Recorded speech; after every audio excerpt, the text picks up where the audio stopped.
Tired of fantasy literature that caters only to wine hounds and activists? Tired of love triangles and unlikable girl bosses? Tired of propaganda disguised as entertainment? If so, check the Guilds of Avlaan series, a series like no other ever written in the Western market, with cute and funny female leads and dashing male protagonists. This series is full of adventure and exciting landscapes. Do not let others decide what you enjoy. Look for what you enjoy. If you are interested, the link is in the description. Hello, Leonardo Cornejo here with another video, and I am improvising it a lot more than usual because, well, I did have planned a script about this. Shit happens, my memory isn't that great, and I have this uncomfortable cold which hurts my throat constantly. But I wanted to talk about something that really bothers me. I won't be addressing the peanut thing, by the way. I won't be addressing a burnt peanut at all because that's Daigo's section. That's Daigo. This is me. That's not my job. I'm going to address a unique kind of midwit because it's a midwit. I call the deep one. It's a person who can't handle the idea of something being just fun and desperately needs to look for depth where it is not and likes to alter the understanding of a work to add layers of depth that are not present, and they usually like to make things a lot more dark, brooding, or depressive than they actually are. The deep one is, as I said, a kind of midwit, usually a normie, who interacts with fiction in ways that often correlate to wanting things to be darker than they are, to be more serious, to be more deep. And for example, you will now this is important. They are not always midwits, but usually they are midwits because there are some intelligent ones. But they are equally annoying, if not worse, because they are good at. Because the intelligent ones are good at building their arguments. For example, and you will find them even in writing. They are not always creative. Most of the time they are not, but you will even find them in writing. But for example, they are the kind of people who says, who argues that, for example, Pokemon is deep and serious, and they feel the need for that depth. By the way, they need it to be deep. They need it to be serious. They need it to be dark and brooding, or they can't enjoy it. They get upset when you say no. It's just fun. It's just fiction. Because to them, it needs to have a philosophy. It needs to have a message, and not a political one, but a message. It needs to have a deeper idea. It needs to be dark and brooding and sad and dramatic. And for example, a common example of the deep one is this whole thing about Pokemon. That it is a post-apocalyptic, post-war setting. Humanity has been decimated, and that's why there is all this land that is unoccupied, and the Pokemon basically destroy the world, and the trainers are actually being trained for war, and they are basically child soldiers, and basically Warframe instead of Pokemon. That's the deep one. That's the mindset of the deep one. They want things to be deep even when they are not. When they don't even need to be. And that's an instinctive drive of the deep one. As I said, usually it's a midwit. Sometimes they can be intelligent, and it's worse when they are intelligent because... But they are still within the midwit range, basically. They are not the most intelligent, because the most intelligent people will say, dude, just a game about catching monsters based on the creators Satoshi Tajiri, hobby of bug catching. It's not that deep, bro. Literally, it's not that deep thing. It's not that deep, dude. It's not that deep. I mean, it's not that deep. It's this game about catching bugs. And the thing with the deep one is that they want the game to be deeper than it actually is. They want the game to be more complex than it actually is. They want the game to be a lot more complicated, a lot more difficult to understand than it is, and they want it to be darker because there is this preference in the deep one, not for deep and optimistic and bright, like for example saying, I don't know, that this is a story about overcoming hardship. No, no, no. They wanted to be depressive. They wanted to be dark, to be brooding, to be sad, to be cruel. And that's why they come up with this idea, like for example of, I don't know, Pokemon trainers are actually child soldiers, or for example that this or that character actually died and everything is a dream. They want these stories that are darker, that are sad, that are not what the tone of the story actually is, by the way. Because if the tone of the story was like that, yeah, it makes sense. If you have this story that is about someone who is going through a traumatic experience, it makes sense. Or for example, they also love the simulation thing. The setting is it's a simulation. They love it when you put that. They love it. They love the idea of this story. It's a simulation. They love that idea because it adds a layer of sadness. It adds a layer of cynicism, of nihilism to the story, because nothing is real, nothing makes sense. As I said, they don't gravitate to things that are actually like that. They gravitate to things that are not like that, and they want to make them like that. They want Pokemon to be a hybrid between Palworld and Warframe. Just play Palworld and Warframe instead. Why Palworld? Because Palworld has this like edgy humor about about violence. It's a recurrent element in Palworld. I know because I have played it finally, thanks to an upgrade to my potato PC. But it's a recurring joke about violence, about clubbing pals unconscious, about killing pals with guns. It's a recurring edgy joke. Even one of the pals has in the description that it was prone to use tools as weapons, and and when humans began to let it use guns, many died by accident. And it's this cute squirrel-like pal. So the joke is that it's cute, but it likes to pick fights and has killed people because it's good at using guns. And it's part of the lore, because the lore itself is like this edgy monster capture game with survival elements, and it's edgy, and it's part of the joke. It has edgy humor. It's not edgy like, oh, sad and brooding, more like, ah, lol, they will kill you. It has this humor about violence, about cruelty. It's part of the game's humor, and well, that's the kind of setting about more dark and brooding, like Warframe, the kind of setting people want to imagine in Pokemon. And I use Pokemon as an example because it's a quick example of how the deep ones interact with media.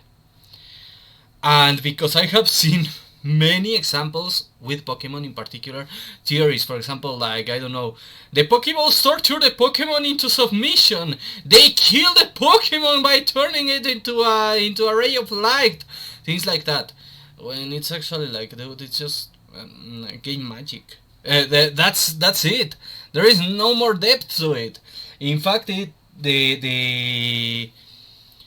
The idea of Satoshi Tajiri came from gacha capsules. The Pokeball is a gacha capsule. So it's not that the Pokemon gets killed or anything. It's like bug catching combined with gachapon. So the ball actually what it does is kind of like shrinks them and puts them into this small place. Now the game kind of explains that they are digitized, but they are not killed. They basically become data, which is stored even in a computer.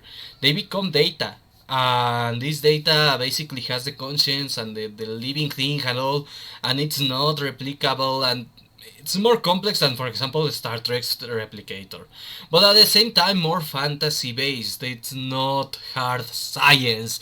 It's not, oh, it kills the Pokemon, turns it into data, and you are summoning a zombie. Shit like that. It's the deep ones. It's the deep ones trying to engage in entertainment. Now, the deep ones can be tourists, but not all of them are tourists. Sadly, they are sometimes true fans. They are just not smart enough to understand that they are not enjoying things the healthy way. But the deep ones, many tourists are deep ones. Many tourists are deep ones. The problem with deep ones is that they are really bad at enjoying entertainment as it is. They are really bad, and I don't think we should gatekeep them, but you need to basically put a leash on them. They are not the kind of people you necessarily need to gatekeep them, because, as I said, some of them are real fans. But you need to put them in place and remind them, no, dude, it's not that deep. It's not that deep. Sometimes it really is not that deep. And that maybe they need to go to something that is more according to their tastes if they are not satisfied with things not being that deep. Because that's the thing.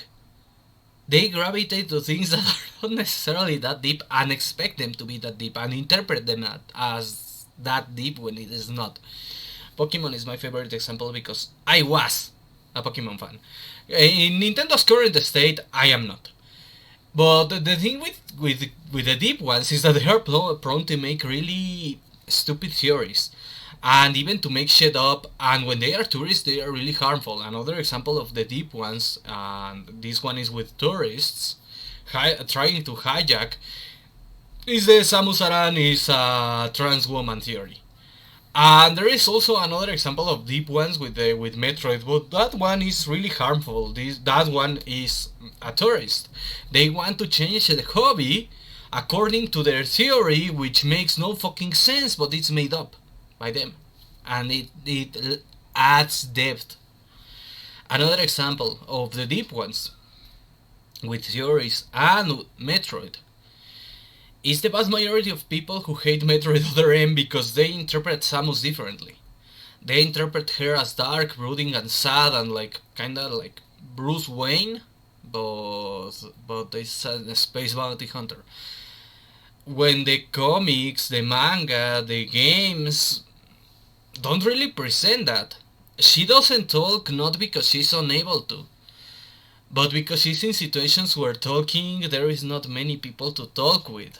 She's actually quite a relaxed person and quite a normal person outside of battle, and you see that in the end credits and in her behavior, in how she's willing to save small woodland animals from these monster infested planets, even taking the risk of dying if need be to save them on a ship, basically turning her ship in a sort of Noah's Ark.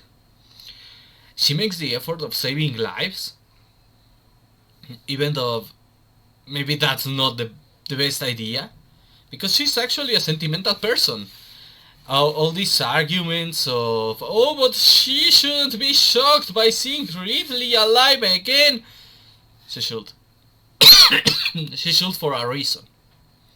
First of all, it was shocking for her that she saved the fucker. She didn't know that thing was baby Ridley.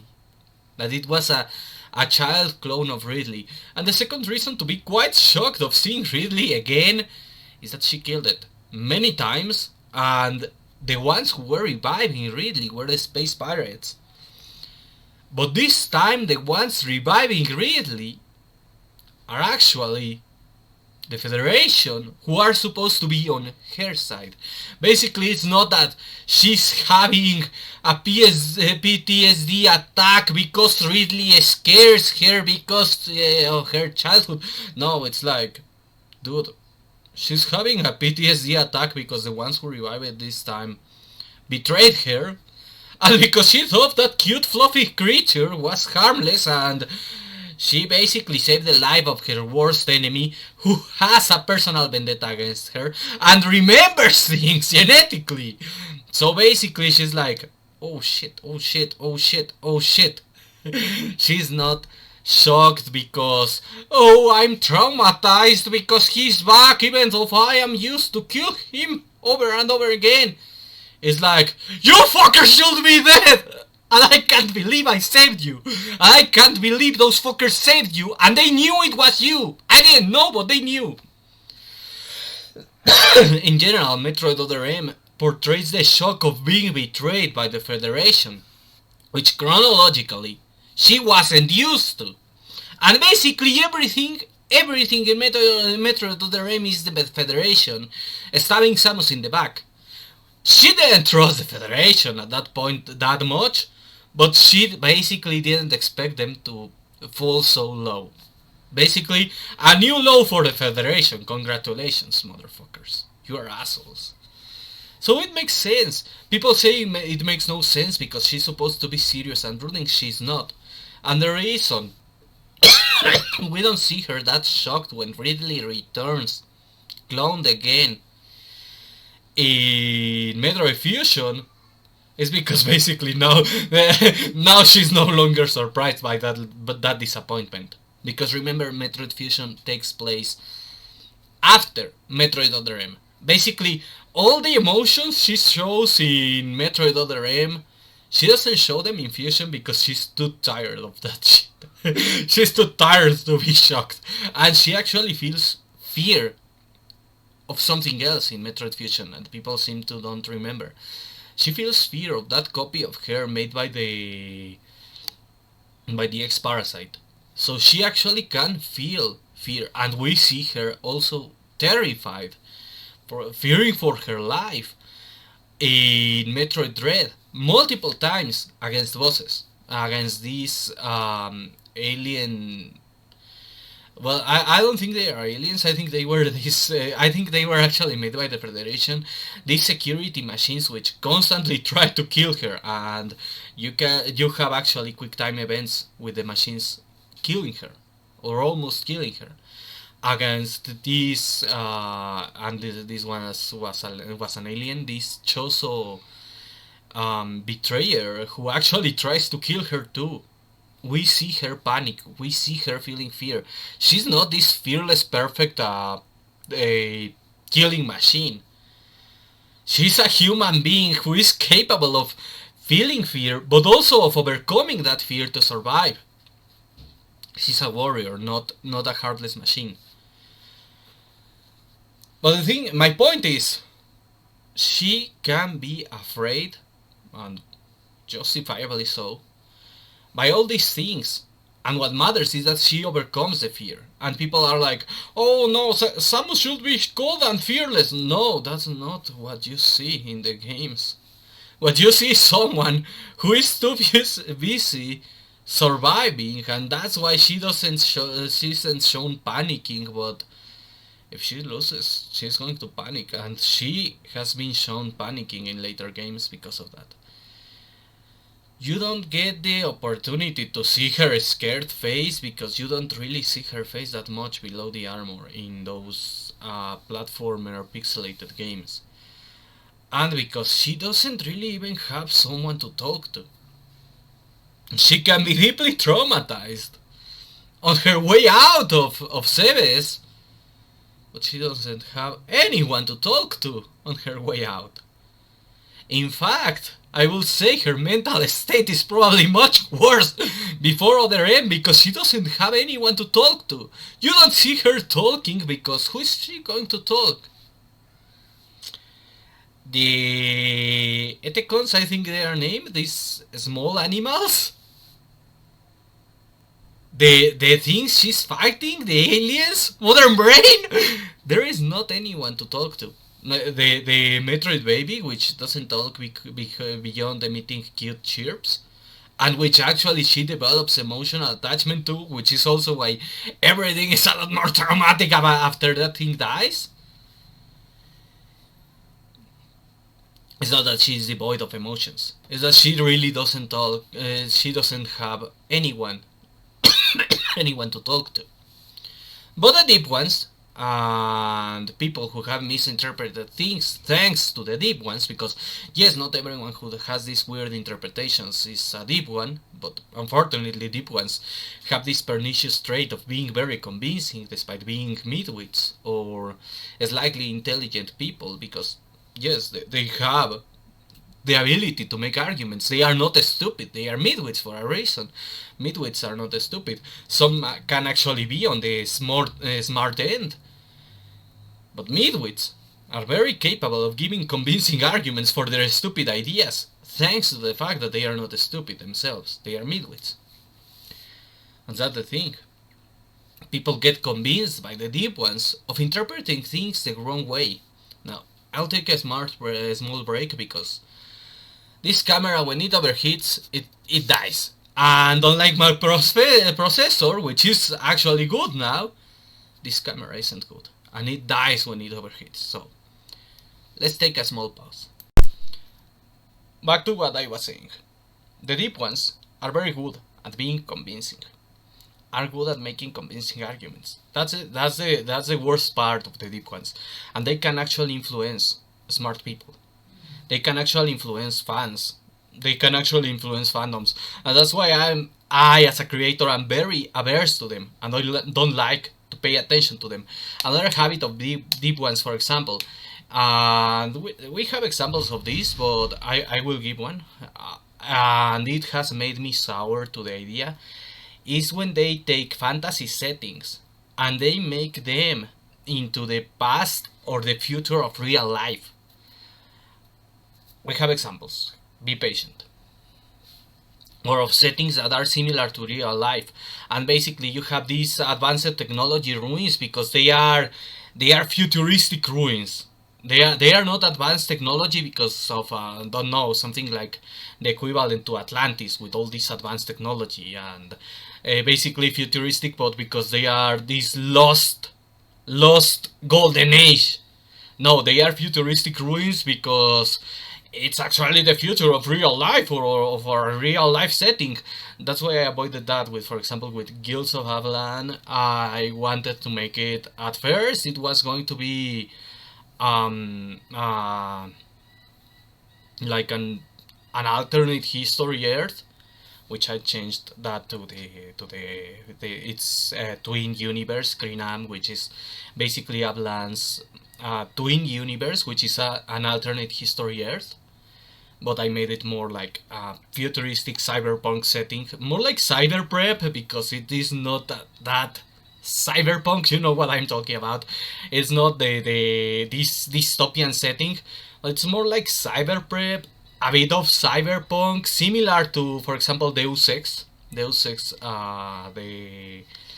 the prequel period, the Jensen period, which is more like with all these like near future technology, and the cities look a lot more normal. But of course I wanted it to be this neon light setting. In fact, not all of Krinam is like that, but for example Aurora, which is like one of the primary locations in Krinam, it's named the Neon City for a reason, and it's full of neon lights and of advanced technology, and there is secret magic in it. It's a bit more of urban science fiction fantasy hybrid. And I wanted, and originally, the past of Avlaan was going to be like that. The 12 they were going to be like that. I chose instead to be to make it closer to the Legend of Heroes with these ancient technologies, ancient machines, a bit more on the fantasy, and basically they have advanced technology because they have magic, and they basically skip all these steps to advanced technology. They skip digital technology and go straight to energy. They skip the circuit boards and programming, and basically make machines which think almost on their own, but they are still not fully sentient. And they work with artificial souls, which are now a lot more complex. Things like that. But the skipping steps. Originally, it was going to be a bit more like alternate history or futurism, but I decided not to, and created another world to do that, and focused more on Avlaan, like this magic setting, and Krinam as a twin, closer to science fiction. Basically, a place where magic makes things possible, and a place where magic exists, but science is the focus. And they are twins. They are twin universes, and it was because I began to feel aversion to the notion of both fantasy setting that is actually Earth in the past, and fantasy setting that is actually Earth in a post-apocalyptic future. I think some settings can do it right. I think some worlds have done it right. But the reason I became averse to that kind of setting is the deep ones. The deep ones basically made me say, no, no, no, this is no longer cool. This is no longer cool. If I do it, people will be unimpressed. People will find it boring. When I think something, and that's the thing, it's not like with wokeness that is like, no, this is gross. This is gross now. Like LGBT characters, I'm no longer writing them. There are a few LGBT characters, specifically gay, bisexual, and homosexual characters in general. Bisexual and homosexual characters. There are a few still in my writing, but because I wrote them like that, long before I began to feel disgusted with that. But there are basically, I am not making new characters like that. And there are never trans characters. And before anyone says, oh, but you have shapeshifters and they become men or women at whim, shapeshifters are not trans characters. They are not trans representation, and they were never envisioned like that. And the only shapeshifter, one of the few shapeshifters who actually actively switches from male to female intentionally for fun, C3, who was also depicted as bisexual, and the idea was inspired by the fact that the demon in mythology, C3, the demon in mythology, is kind of a sexual deviant. And it's basically a joke with him that he has fun being a pervert, a sexual pervert. That's the idea.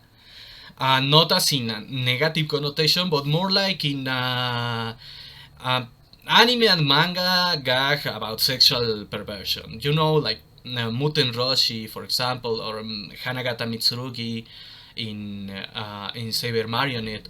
This kind of character that is sexually weird for fun, for the joke of it, not like some deep philosophical political thing.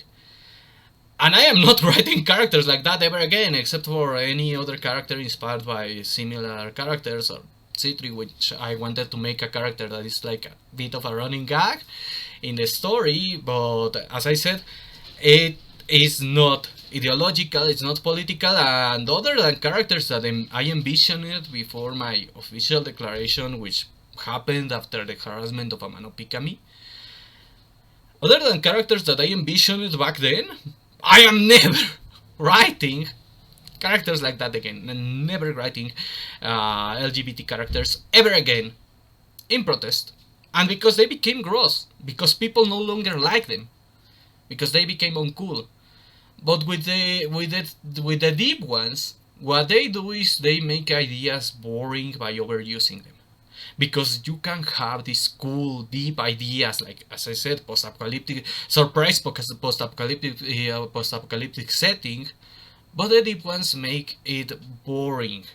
That's the thing. The deep ones make all these things, these potentially cool things, boring. And the deep ones can emerge both on all the political spectrum. Being a deep one is not political, it's more of a midwit thing.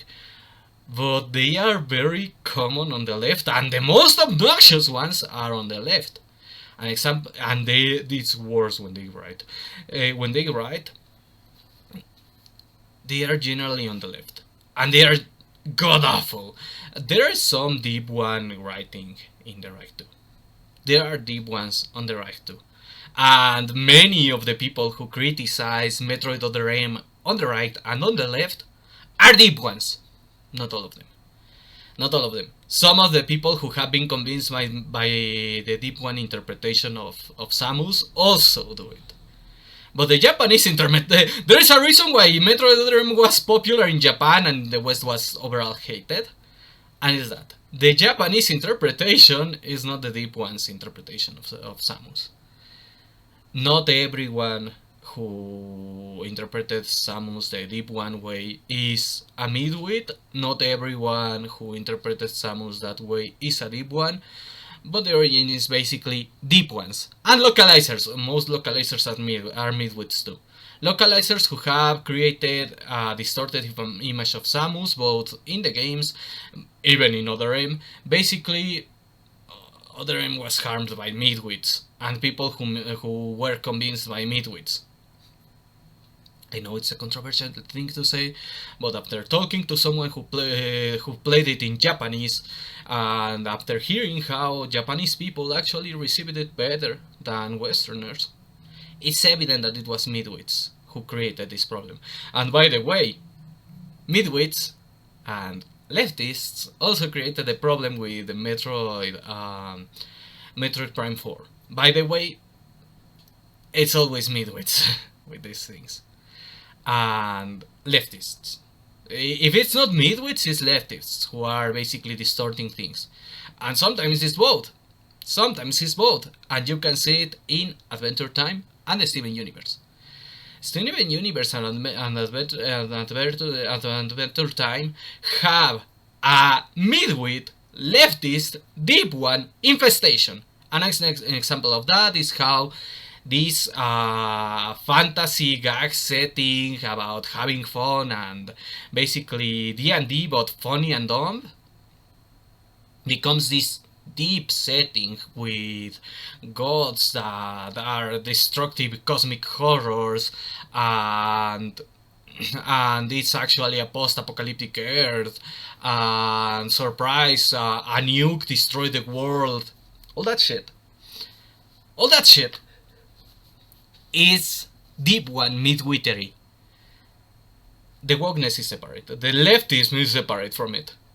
The leftism is found in how Finn is basically the punching bag of everyone. But the deep one midwittery is the Lich. The Lich is the incarnation of Adventure Time's midwittery, deep one midwittery. The Lich is a manifestation of it. The Lich is the kind of shit midwits love. The shit deep ones love.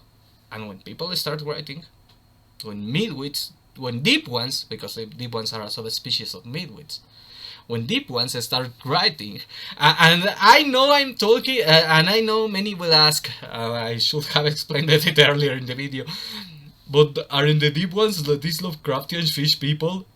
That's the punchline. That's why I decided to call them that way, and that's why the thumbnail for the video has the Lovecraftian deep one as the midwit in the meme. That's the punchline. Because yes, that's why I decided to use the term deep one to refer to this kind of midwit who overanalyzes things, who misinterprets things, and always tries to make things deeper and darker than they are, and they can't enjoy things that are directly and honestly at face value not that deep. That's why they hate, for example, gacha games. And they also hate some things that are actually slightly deeper than they expect, but that they are not, that they don't treat themselves that deep. For example, they hate Blue Archive. The deep ones tend to hate Blue Archive. Blue Archive has depth in its story. I'm not saying super deep, but it has depth in its story, with these themes of being a responsible adult, with these themes of using references to religion, with this whole arc of time travel. Genshin Impact Genshin Impact also has some depth in it with this philosophical message of morality of, well, the celestial principles are the good ones, but they also are a force that acts in very very morally questionable ways. The Fatui are the bad ones, but they are also very morally ambiguous, and some of the Fatui do good things. Then there is Il Dottore, he's a fucking asshole, and I hate every single person who thinks he's sexy, likable, or good in any sort of fashion. I hate Il Dottore. I am not fond of Tartaglia because I think Tartaglia is morally bankrupt, but at least he helps the protagonist. No, Il Dottore is a fucking asshole, and if you think he's sexy, cool, or anything positive, you're an idiot. You are wrong. And if you're in my audience, I don't hate you because you're in my audience, but you're an idiot, and you need to rethink things because you are not being smart, and I don't want my audience to stuck in idiocy. But you are a fucking idiot if you think Il Dottore is cool in any fashion. Unless, and here is the exception, unless you think he's a great villain because he's really detestable and he's really harmful, and that makes him a great villain, then I agree with you. He's a great villain. But if you want him to be playable, or you like him, or you think, oh, he's sexy, I can fix him, no, you're a fucking idiot. You're wrong, and you need help. Back to what I was saying. Except for El Dottore, most of the Fatui are more morally ambiguous. And then you have the Abyss, who is the ultimate true evil in the setting, because it's just trying to destroy the world, and doesn't have any moral reasoning for it. It just wants to destroy the world. It's not like all these beings which oppose the celestial principles, which want to destroy the world because the celestial principles destroy the original world. It's not like the celestial principles, which has destroyed the world, but what it wants is to keep this stabilized world for humanity. It's not like most of the Fatui, which seem to stand against the celestial principles because they want to do their thing, except for Il Dottore, he's an asshole. No, or because they want revenge, I forgot, like Scaramouche, who was also an asshole until he was beaten into not being an asshole. No. The Abyss just wants to fuck everything up. So it's the ultimate evil. But there is this depth in the Christian Gnosticism themes and all that, but the deep ones will try to overanalyze it. That's also another flaw of the deep ones. They are not satisfied when something has some depth. They need it to be ultra deep! And that's why they gravitate to things like Evangelion, because Evangelion is something that is not that deep, but it's easy to overanalyze it. It's a small parenthesis. I will go back to Adventure Time and deep one writing.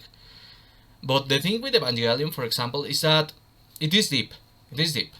Because it has all this talk about psychology. Most of its depth is basically Freudian, and it's basically psychology from the angles of Eric Fromm, Sigmund Freud, and this other guy, and I forgot his name, and Carl Jung, and a philosophy from the side of Nietzsche. Other than that, and it's a very shallow interpretation of all of this. It's a very shallow interpretation of the need of self-love that both Friedrich Nietzsche and Erich Fromm say is the way to health. It's a very narrow interpretation. It's a very shallow interpretation of Freudian psychology with the Oedipal complex and all that. It's a very shallow interpretation of Carl Jung's self-acceptance and growth. It's a shallow interpretation of psychology, which can be helpful, kinda, when you get the message that is, don't hate yourself and don't be like these people because these people hurt each other. But the deep ones want Evangelion to be this genius masterpiece that encompasses all understanding of humanity that is too complex to understand. The last episode of the anime already gave you the answer. Don't hate yourself and don't be like these self-destructive people. And Hideki Anno tries during all the reviews to drive the same point. There is a reason why the finale, the last part of Evangelion. In the rebuild is Shinji finally accepts that humanity can't go on like this and creates the real world. And people, and they live normal lives in the real world, and they are healthier now, and they don't have all the traumas. And we go back, another break, because as I said, I don't want the camera to overheat. Back to what I was saying. Shinji makes the world, the boring real world, which is shown repeatedly through Evangelion. You are shown the boring real world many times as this world that will be created, and Shinji rejects repeatedly. In fact, in the film, the end of Evangelion, you are shown that world. And it's supposed to be the world that Shinji should create through human instrumentality, I think it's called, or something like that.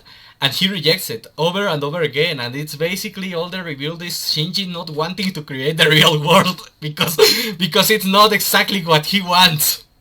And when he accepts that and he creates the real world, and the real world is not as pathological with the protagonist in particular, finally he's happy and he accepts his life. And funny thing is, the chronology is basically the first series, then the end of Evangelion, then it goes to the rebuilds, and then it goes to this part, and this is basically the internal monologue, the final episodes of Evangelion, which people didn't understand.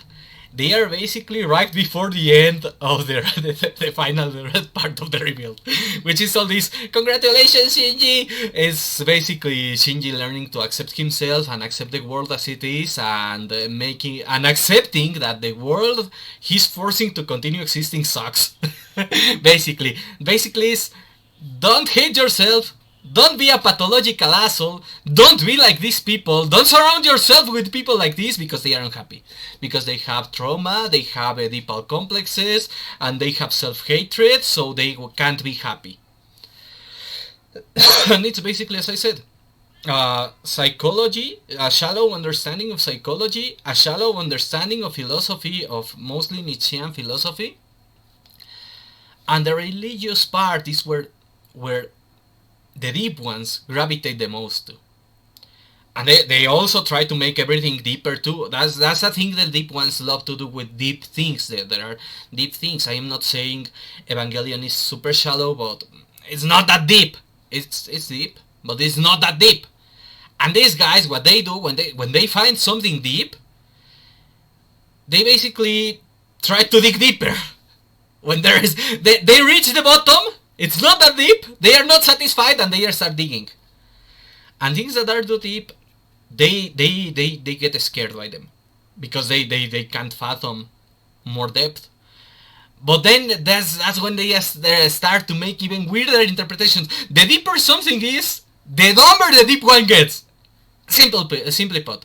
And they start distorting things. The deeper something is, the deep one, the more they will distort it. For example, Monster, which I haven't read the manga, but it's quite a deep work to my understanding and to what I have seen. The deep ones really break with that one. They go crazy with that one. Of course they love it. I'm not saying they can't enjoy it. But my point is, the deeper something is, the weirder the deep one becomes. Because they are not capable of true depth. They are midwits. They are not capable of self-reflection, of philosophizing, of anything like that. So the deeper something is, the weirder they get in their behavior. The weirder they get in the reaction. And sometimes they even dismiss it. Because they can't. It reaches a depth they can't understand, but they want to get there. And they want to make everything as deep as what they aspire that depth in everything. But when they get there, they are not that satisfied with it. Because they are the deep ones. Because they are midwits. And that's the thing. With Evangelion, for example, they try to analyze the decorative, and they are decorative, religious symbolism, which Hideki Anno himself has admitted, he just thought it was cool. And they try to interpret the angels, and the Tree of Life, and the Sephira, and it's not there. It's not that deep, because that's only decoration. And they overanalyze things. And that's why they break when things are really deep. Because when they are really deep and they start overanalyzing them, they break. Because it's harder to overanalyze something that is harder to already analyze. So basically they need to be smarter than what they are overanalyzing. And they break because of that. So that's the problem with the deep ones. They are not that smart. They are not that deep. They overestimate their own intelligence. Unfortunately, that's their behavior. That's their nature. It's in their nature to be like that. Because they are the deep ones. And when they start acting like that, and when they start breaking mentally, they become a problem. And they become a nuisance. And that's why they are so annoying. And that's why you are bound to be annoyed by them. And back to what I was saying. And that's why they, as I said, they gravitate to things that are not deep, or that they are slightly deep, that they are not too deep, and when they get in something really, really deep, they misinterpret it. That's my point. It's not that they don't really like things that are truly deep. It's that the deeper something is, the more they misinterpret it, and the less they are interested in it. Basically, imagine an ocean. The deep ones love the pelagic zone, basically.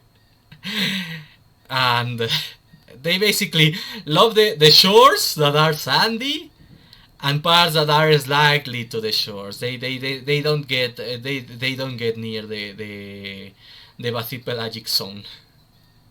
Once they start getting close to the bathypelagic zone, they get scared and they flee. And they are benthos because they love the ocean floor. But the deeper it gets, the more they get scared. And once they can't get sunlight, they flee back to their territory most of the time. And when they don't get, they get lost. And they are benthos. They are benthic creatures. They don't like to go to the surface. And they actually try to dig. They actually, ironically, are comfortable in the beaches, digging. They can't enjoy the water. They can't really enjoy the water. They are underground dwelling creatures. The deep ones are like that. They are unhappy being in something shallow, but at the same time they are unhappy in being in something deep. So they choose these things that are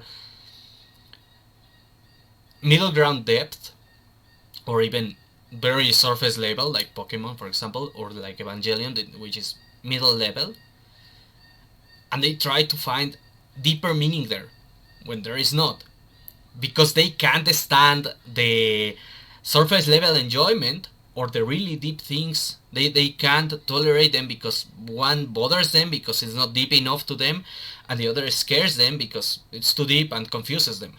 So they don't really go there that often. They try it and they often come out confused. As I said, it's not that they can't absolutely, there is no means for them to enjoy these things, but that since they are prone to overanalyzing as midwits that they are, they get stressed with them. With the shallow ones, with the really, really dumb shallow ones, like, I don't know, I'm trying to think of something that is really shallow but I have enjoyed. I'm trying to think. Most of the time they dismiss it as just Gunner shit, because often, well, it has erotic elements. I'm trying to think of something that has been often dismissed as that. I don't know. I'm trying to think of something, but, well, it's very erotic. But for example, Honey Pop, it's not deep. It annoys them. They feel annoyed with that because it's not deep. It's just fun. When something is just fun, it annoys them a lot because it's not deep and they can't dig into it. They can't find depth there because there is no depth. There is just fun. When something is potentially deep or deep but not that deep, that's their territory. Overanalyzing Minecraft, overanalyzing Evangelion, overanalyzing Pokemon. When they go to something really deep, they get scared because it's confusing to them. Or if not scared, they get confused, and then that's when they say, "Oh, I just couldn't understand it because it's not for me," or "It's just overcomplicated," or "It's stupid," because they don't understand it, and they don't say, "No, it's not for me," and that's why they don't touch things like, I don't know, the writing of George Orwell. I will be honest, I am not that smart. I recognize that I'm not that smart, and I don't think it will be for me. I enjoyed Animal Farm, but I don't like serious things. I do enjoy, and I am honest, I do enjoy light, shallow things. I like to enjoy the simple things. That's why I'm not a deep one. I'm not a genius, but I don't think I'm a midwit based on like intelligence studies I have taken. But I am not someone who seeks depth. I don't have interest in depth. I have interest in enjoyment and inspiration. If it is deep, good, that's an extra. But I don't seek depth, and that's why I don't become a deep one. Because deep ones, for example, they love, for example, things like shonen manga, or like seinen manga, like, I don't know, Berserk, My Hero Academia, Attack on Titan, Tokyo Ghoul, which was actually what I was reading when I came with this video. Tokyo Ghoul is not that deep. It has this idea, and I actually prefer, from the same author, Chojin X. Chojin X is better. You can see the growth in the author with Chojin X. The thing is, Tokyo Ghoul is not that deep. But the deep ones love it, they gravitate to it because, oh, it's deep and brooding and dark. No, it's not that deep. It's an attempt, a very inefficient attempt at moral ambiguity, but the ghouls are actually quite repugnant. I mean, before the second arc, when Ken basically proves that they can coexist with humanity, they are really... They don't make you even want to coexist with them. They are very, very disturbing creatures. So it often fails at creating an emotional affection to them, and when it succeeds at you siding with them, it's only because there is someone worse morally, and the worst morally characters are ghouls actually too. So basically you have humans who you will side with them because they are not repugnant, harmless ghouls who you side with them because they are not that bad, even though they are ghouls. And then you have ghouls and humans who are subordinate to these ghouls that are so repulsive that you will side with the other ghouls because they are better in comparison. But the thing is, it's not that deep. It's not that deep. I liked it. I don't hate Tokyo Ghoul. I liked it. I finished reading it. That's why I know who are the bad guys really. But it's not that deep. And the deep ones are like, oh, the depth of this work, you wouldn't understand it. And that's something they said to me when I said I wasn't that excited about it. As a belittling argument, they thought I hated it, and I'm like, no, I don't hate it. I just think it's not that great. It's overrated. That's one thing the deep ones do a lot. If you see something overrated, it's probably because the deep ones are inhabiting the fandom. If you see something overrated, not bad, overrated, it's because the deep ones are the inhabitants of that fandom. And here's the thing. It can be really good, it can be awesome, but it can be overrated. Overrated doesn't mean it's bad. And Tokyo Ghoul and Evangelion are overrated. They are examples of that. They are good. I won't dare say they are bad. Personally, I grew too old for Evangelion. And Tokyo Ghoul is not the author's best work even. I seriously think Chojin X is better, even at handling the moral ambiguity parts. Chojin X is really good, I really liked it. But the thing is... Sorry, that's how the deep ones act. They go to things that are not that deep, because when they are too deep, they find them confusing. Sometimes they actually delve into things that are really deep, and they overrate them, And they are like, oh, it's world changing, everyone should read it. Basically, they come crazier. When a deep one really goes to somewhere deep, they come crazier. They come out crazier. They come out changed, but not for the best. They don't come out with a new understanding of things, with a new reflection. No, they come crazy. That's the thing. The deep ones can't go too deep without going crazy. They are not crazy as in Lovecraftian crazy, even though we are making a Lovecraftian reference with the joke of the deep ones. No, they come crazy as in the sense as, oh, this changed my understanding of everything. Everything is a simulation. No, not everything is a simulation. Not everything is a simulation. The idea of that story is a hypothetical. I am not going to say which story is, but because it's a hypothetical. But the idea of that story was that you can't trust everyone all the time, and sometimes people will lie you, and especially those in power are bound to lie you with misinformation, and that your senses are imperfect, and therefore you need to always be on the lookout for the truth. It's not that we live in a digital simulation. If you understood it that way, it's because you are a deep one and you are a midwit, and you didn't understand the idea of people are bound to lie to you when they want to benefit from it, that there are people in power who lie to you, and that your senses are imperfect, so you need to always be in search for the truth. That happens, and sometimes midwits, especially deep ones, make good things. Matrix. Before the Wachowskis went crazy. That's exactly what happens. They were deep ones. They went crazy. They went crazy for touching the deep, too much. An example, for example, of something deeper than Evangelion that midwits don't really care about. It's not super deep. I don't think it's super deep, but it's deeper than Evangelion, and it has a message of self-growth and of not trusting misinformation and of hope. Ergo Proxy. Ergo Proxy is deeper than Evangelion, but the deep ones don't touch it. Most people don't even talk about Ergo Proxy, and it's not that deep. Another example, Ghost in the Shell, the manga, has some really complex and deep themes about the spirituality and the human soul. Not that deep, I must say. Not that it's within the levels of depth I can't handle without getting a headache, and it's deeper than Evangelion.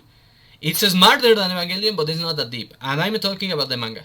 The film kind of summarized it into something simpler, easier to understand. It's still deeper than Evangelion, though, because as I said, it's the nature of human consciousness and the divide between machine and human, all those things, which is what drove the Wachowskis crazy. Their attempt at understanding it drove them crazy. I'm not kidding, and that's why now they are totally delusional and even retcon their own work and claim things that are not true about their own work because they have gone crazy. People go crazy and they start saying things that are not true. That's the thing. When a deep one touches something deeper than their limit, and deep ones have different limits depending on intelligence. The ones on their smartest end of midwit, which are probably where I am. I'm probably in the borderline between intelligent and midwit. I think I'm there, because I don't think myself as a midwit, but I don't think I'm that smart. So I'm probably on that end of the curve where smart and midwit touch. I'm probably there. When the deep ones get there, or further away from their level, their tolerance threshold of actual depth, they go crazy, like the Wachowskis. Yes, I'm saying I'm smarter than the Wachowskis. Yes, because I don't go crazy with depth.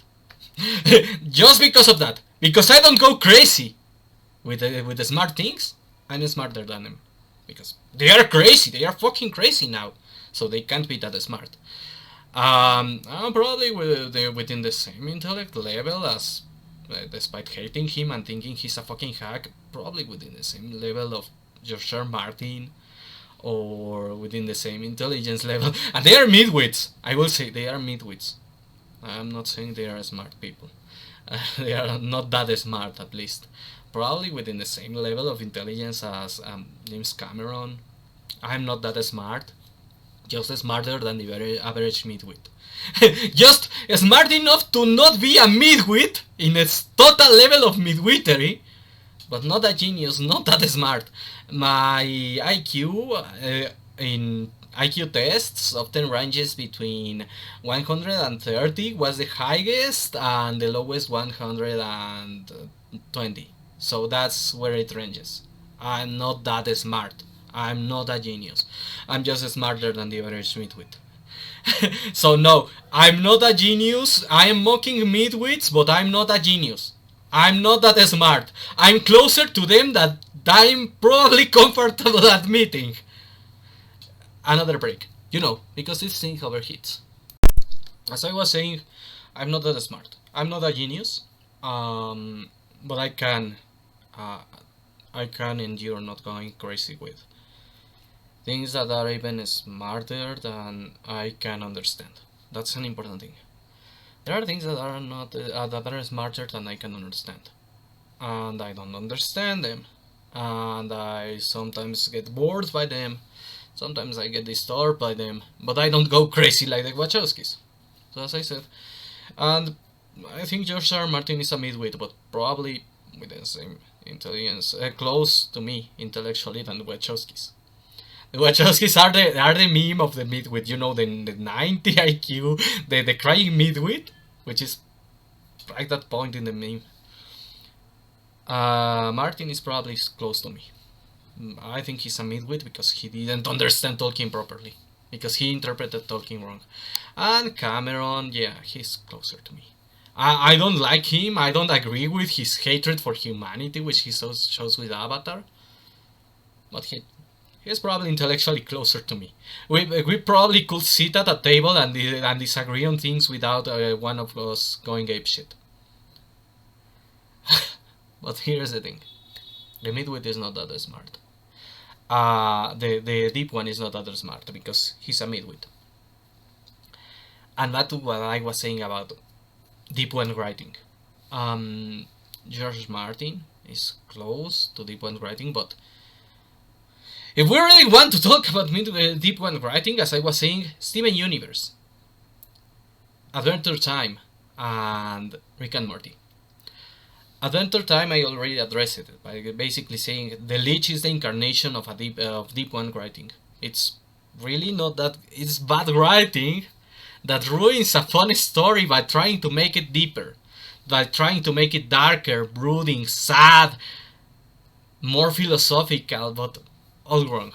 And then you have Steven Universe, which tries to make it intelligent, deep, socially relevant, focused on this idea, and there is this attempt at this idea of forgiveness, of acceptance, of accepting yourself, of accepting others, of solving things peacefully, of having a strength of character, not necessarily a strength of physique, and there are messages that they were not that bad, but well, it's full of wokeness and midwittery, which ruined it.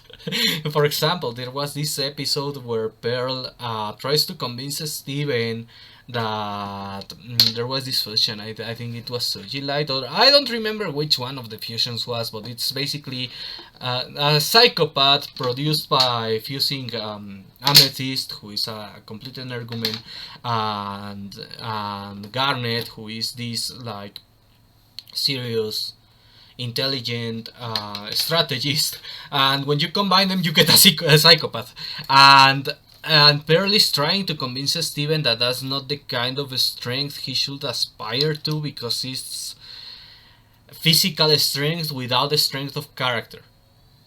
I really like the idea of that episode, but it's ruined by Pearl being an asshole, a resentful lesbian who hates Steven just because his ex switched her for a man. If Pearl wasn't an asshole, if Pearl wasn't a woke asshole, that episode would have been better, because she would try to guide Steven to the right thing. which is having a strength of character, not just of physique. That the physical strength is nothing if you don't have a strength of character. It was the right message with the wrong messenger. And Steven Universe as a show is the wrong messenger for plenty of right messages, and sometimes with a terrible delivery. For example, the whole thing about forgiving the diamonds.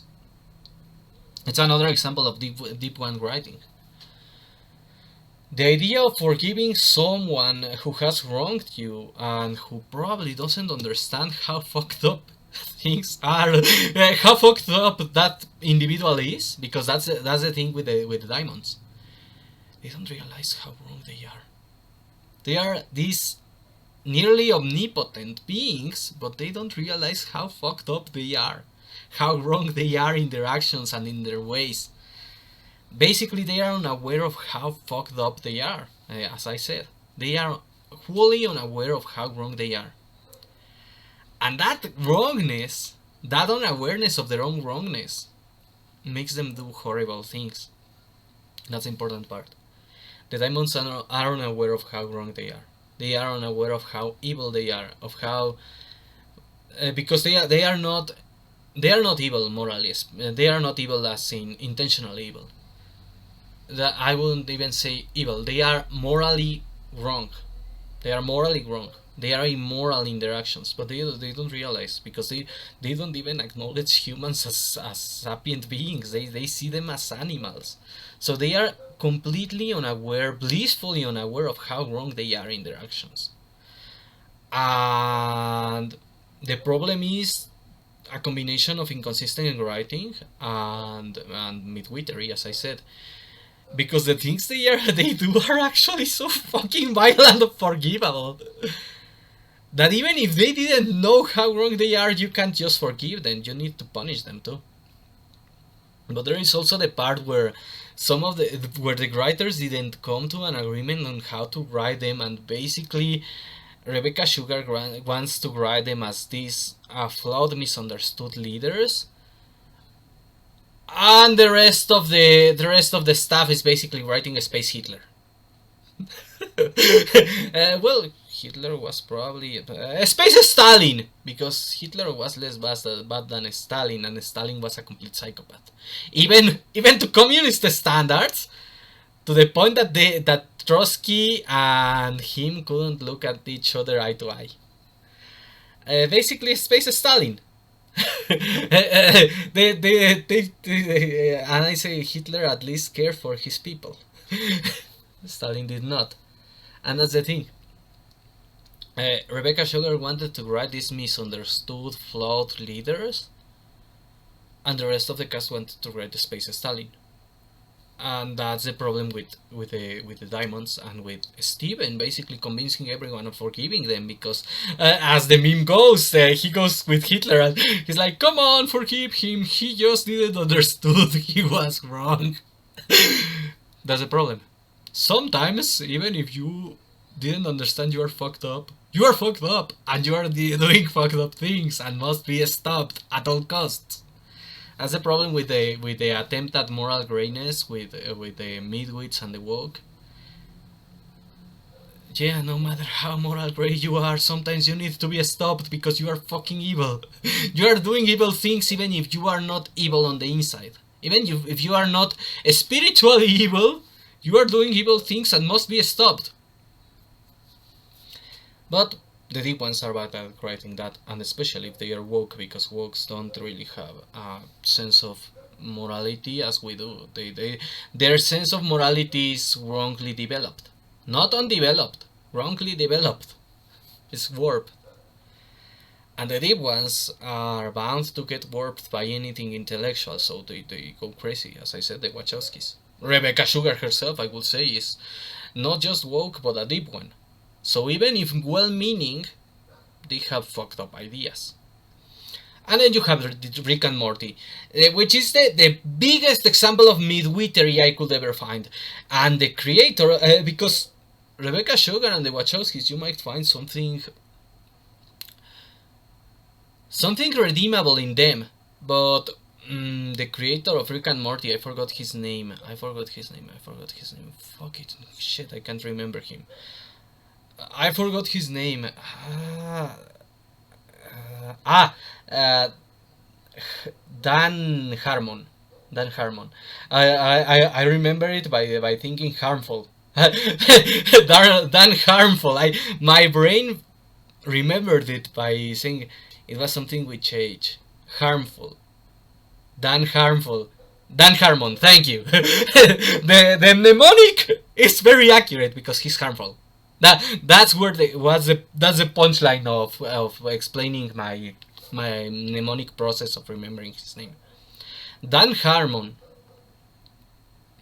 who is harmful morally, is peak midwinter. He is a deep one. He's the deepest deep one in the named examples here.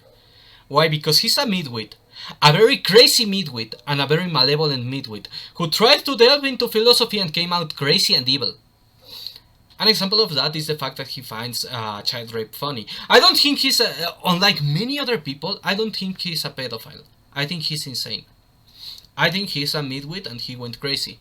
And that's why he finds child rape funny. I'm talking about a controversy that he had, which surfaced now that he's famous, about him talking about basically people started analyzing what he did before, and his sense of humor basically can be summarized in child rape, murder, and violence. The thing is, I don't think it's because he's a pedophile. I think it's because he went insane because of his own midwittery. As I said, the deep ones go crazy when they try to touch depth. He has tried to touch depth, and it shows in the fact that he tried to touch to portray his understanding of depth in Rick and Morty, which is not that deep because it's midwit writing. It's deep one writing, to be more precise, which is midwits trying to be deep. But he clearly has read the works of, or at least approached the works of Nietzsche, the worst of different philosophers, probably Marxist philosophers too, Adorno, I forgot his name, the other one, Foucault. He probably tried to approach in college these works of philosophers, both Marxists and pre-Marxist, most of them left-leaning. Nietzsche was not precisely left-leaning, in fact he rejects communism, but he was popular among the left because he's a fucking because he started as a nihilist and then rejected nihilism, but he got traumatized by nihilism. The thing is, he tried to address nihilism with Rick and Morty. He tried to enter this depth. But not only is he a leftist, he's also a midwit, so he went crazy. You see it in the fact that he finds child rape funny. That the punchline of one of his projects before Rick and Morty is to prevent evil, you must rape a baby. And it's the moral conundrum of, do we prevent evil by raping a baby, or do we refuse to rape the baby and allow evil in the future? He finds it funny. And that's the kind of moral conundrums that midwits come up with, because they are not that smart, and they try to create moral dilemmas where everything is so twisted and impossible to answer that you just say, this is stupid. If you are intelligent, you look at those moral dilemmas and don't say, oh, that's a complex moral dilemma. No, you say, this is stupid. And anyone trying to make this argument is probably not that smart. And that's the problem with that Dan Harmon. He's a midwit. He's a deep one. Deep one writing is Rick and Morty. Is literally the incarnations of Rick and Morty would be the Lich in Adventure Time, Rick Sanchez in Rick and Morty, and the Diamonds in Steven Universe. That's midwit. That's deep one writing. Attempts at depth which fail miserably and only create things that are very unpleasant. And it's no coincidence that they are woke, because most woke people are midwits or stupid people, and there are a small amount of really smart but evil people there, which they use the others as cattle. So basically, that's exactly why you find these stories that suck, because they were written by that they suck, but they try to be deep because they were written by the deep ones. And you see these fandoms where people basically overrate things and try to overanalyze things because they are full of deep ones. The deep ones are really annoying people. They are not always evil, and they are not always tourists, and they are not always destructive. But my tip is, don't pay much attention to them. Don't follow their advice when you are writing. Don't let them influence your writing, because it will make your writing bad. That's also part of what happened with Adventure Time. They allowed the deep ones, both in the staff and the fandom, to influence the writing. And now look at what Fiona and Cake is. Pure garbage! The deep ones are like that. Don't let them influence your work, and don't let them be the head of your fandom, because then your fandom will become one of these fandoms that gets constantly mocked, and the work you are fan of will get constantly mocked, like Evangelion, which you have people who, and I am one of them, who constantly trash Evangelion as a response, as an aggressive response to how overrated it is and how overestimated it is in its depth. Because that's what happens when the deep ones feel a fandom. They become so annoying that you start to just basically saying, well, what you like is shit, because you don't really have a desire to debate with them because they are annoying. But you also don't even want to you don't want to debate with them and explain them why they are wrong, because they are annoying. But also, you don't want to concede with them on the virtues, because there are probably virtues of the thing they like. For example, Evangelion. As I said, deep ones gravitate to Evangelion because it is deep, but not that deep. And you don't want to acknowledge any virtues it could have because they are so fucking annoying. They basically, you don't want to argue with them about why it's not that deep because they are so fucking annoying. It's impossible to debate with them. But you also don't want to concede to them about the virtues of the thing they like, because they are so fucking annoying. If you concede, they will annoy you even more. So what you say, what you like is shit. That's why many of us trash Evangelion, even though we know Evangelion is actually objectively good, and it has some intelligence in it. But we don't want to acknowledge it is deep or intelligent because these people are annoying, and we don't want to acknowledge it's good because these people are annoying. And if we try to debate of its limitations, of its flaws, they will annoy you, so you don't bother debating. You just say, it's shit! Basically, Evangelion is unjustly mistreated. Thanks to the deep ones being so fucking annoying, anyone who understands Evangelion properly basically doesn't want to explain it. Instead of explaining, it's shit! Yeah, the deep ones ruined Evangelion. If anyone say, because many people say, oh, Ano hates otaku, so he ruined Evangelion. No, Ano doesn't hate. In fact, that's another deep one lie about Evangelion. Ano doesn't hate otaku. He's a fucking otaku himself. He's annoyed by two things: the deep ones, which he's basically the rebuilds are him trying to explain to the deep ones what Evangelion is about. Basically, no, you didn't understand me. Wait, let me make another series. Let me make another series to explain further. That's it. That's the reveals. If you understood Evangelion at the first try, you don't need the reveals. They are made to explain the deep ones in a way that they can understand, and they still don't understand. He's annoyed by that, and he's annoyed by the fact that Gainax made tons of money selling merch, and he didn't get a cent. He actually, that's why Gainax is gone, by the way. That's why Gainax stopped existing, because Ano sued them into oblivion. And I'm not kidding. He sued them for the unpaid royalties. For all the products, the merch, basically all the cool stuff of Evangelion that Gainax profited from. Ano didn't get paid for those, so he sued them for unpaid royalties, and that destroyed Evangelion. That's the thing. I mean Gainax, no Evangelion. He got the rights of Evangelion completely full by now. Basically, he owns Evangelion now. But that's why Gainax is over, because they couldn't pay royalties to Ano. And that's it. He didn't hate otaku. He didn't hate the guy who buys Nazca Dakimakura. as long as the guy understands he can't fix her. He hates the people who think they can fix Asuka, the people who overanalyzed Evangelion and made it annoying to him, which the rebuild is trying to explain them why they are wrong, and he hates the unpaid royalties. But if you are basically the guy like says, yeah, Asuka is shit, he's horrible as a person, but fucking hell, she's cute. She's a cute, annoying lolly. And understands you. He doesn't hate you. Let's take a little break. We are almost over, but these breaks are to make sure the camera doesn't overheat. Back to what I was saying. Ano doesn't hate otaku. That's a deep one myth, built on misinterpretations of him. The one who hates otaku is Hayao Miyazaki. He does. And he's a closet lolicon who hates lolicons too, by the way. He said some really weird remarks while drunk and in some interviews about young females. I won't elaborate because there might be distortions, mistranslations, the contextualizations, but to summarize, Miyazaki is a lolicon, a closet one, who when drunk talks about how much of a fucking lolicon he is. Because let's focus on the fact that he probably was talking about fictional characters.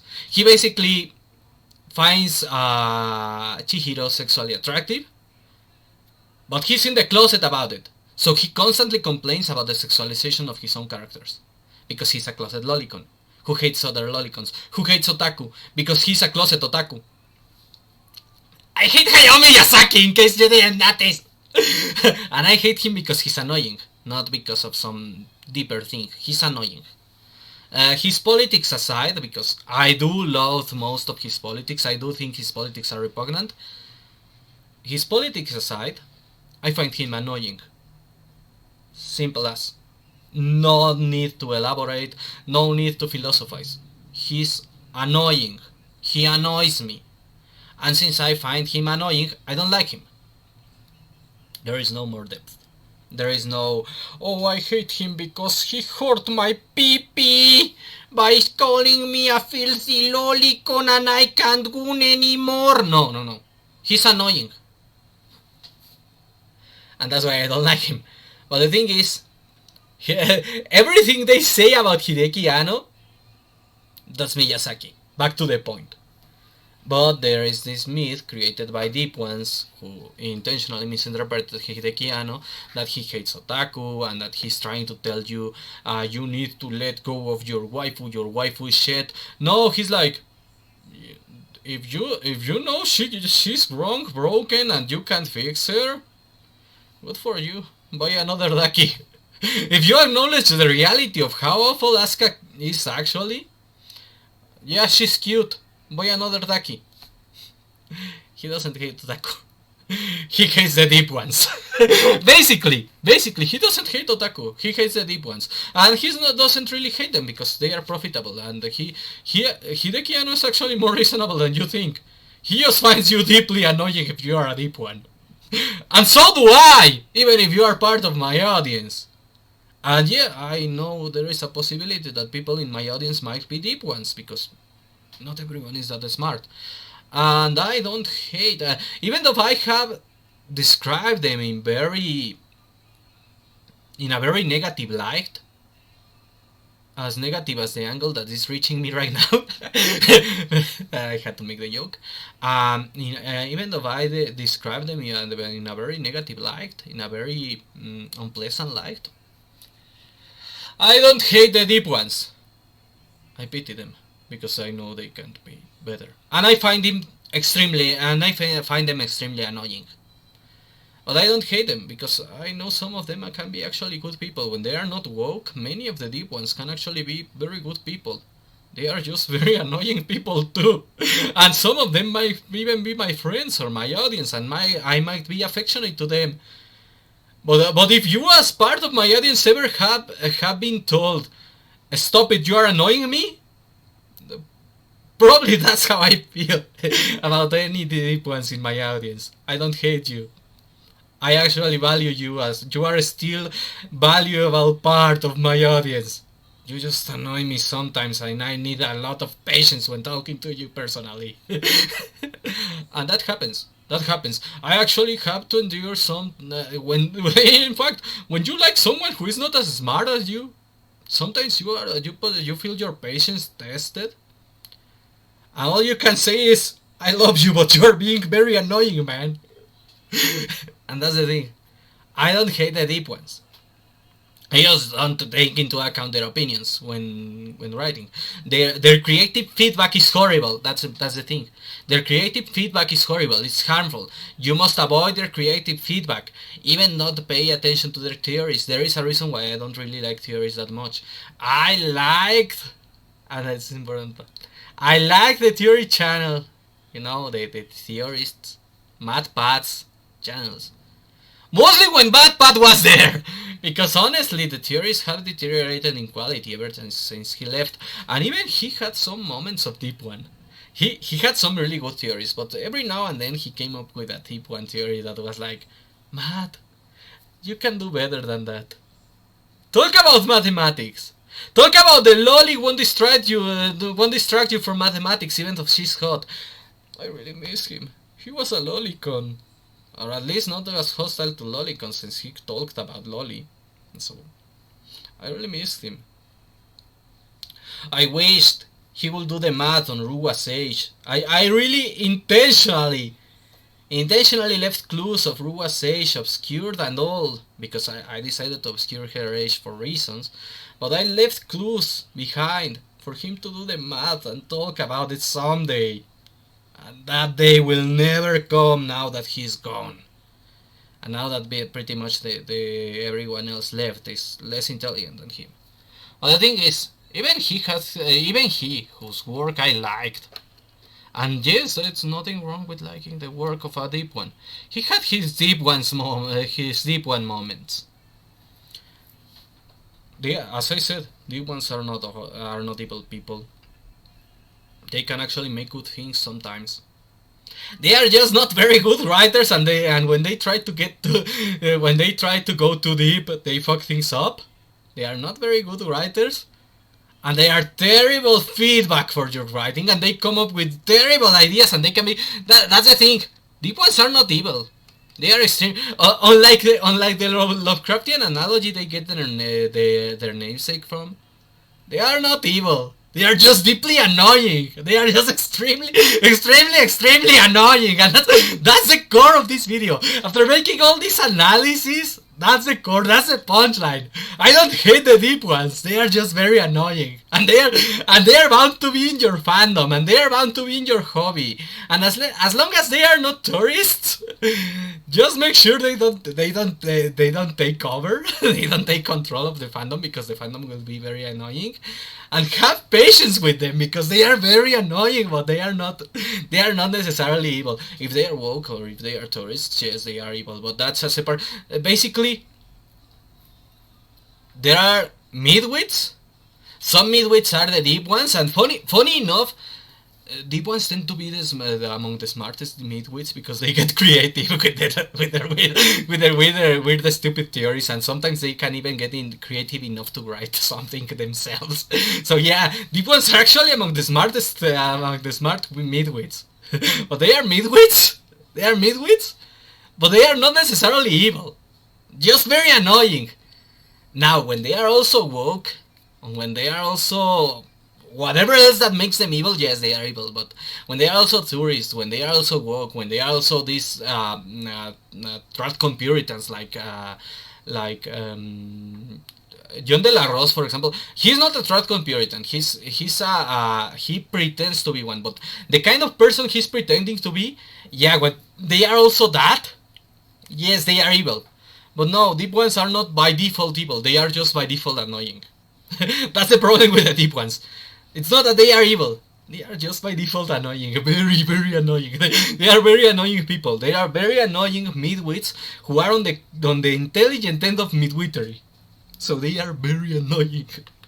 Well, tend to be. They are basically the bell curve, the midwit point of the bell curve. Deep ones are not on the you have the midwit curve. And let's say, considering the let's say you have on this side the dumb people and on this side the smart people. It's a matter of perspective. I might be wrong. I'm trying to make it right, but I might be wrong because the camera doesn't help. This is my left hand. This is my right hand. According to my perspective, this is my right hand. This is my left hand. Maybe the camera mirrors it, but let me put it this way: on the left hand, as usual is in the meme, you have the dump side of the curve. On the right hand, you have the smart side of the curve. You have midwits here in the middle. This side doesn't have deep ones. This side of the midwits doesn't have deep ones. The left side of the curve, the dump side of the curve, doesn't have deep ones. Deep ones start in the middle of the curve, and the right side of the curve where the smart people begin. That's where the deep ones are. Why? Because as I said, they are often the smart midwits. They are the smart midwits. So they can be very annoying and very convincing too. That's the problem with deep ones. They can also be very convincing. They can either annoy you completely because you know they are wrong, or convince you completely if you don't realize how wrong they are. That's the problem with deep ones. It's not that they are not like tourists. They are not like wokes. They are not like propagandists. They are not like the censorious right. No, they are not annoying because they are malicious, because they are evil, because they are trying to ruin your hobby. They are actually trying their best to engage in your hobby. In fact, they probably love it so much, and that's why they start overanalyzing it. And that's the problem. They are annoying, not because they are malignant, but because they really don't notice they are wrong. That's the problem with deep ones. With deep ones, they are annoying. They are a kind of annoying midwit that is not necessarily malicious. It's just annoying. Sometimes they can also be malicious, but most of the time they are just annoying. And that's why I say, be patient with them, but don't let them influence your perspective, let alone your creative process. Basically, they are that guy who you need to be patient with, but don't pay attention to. Well, that's it for today. Have a good one.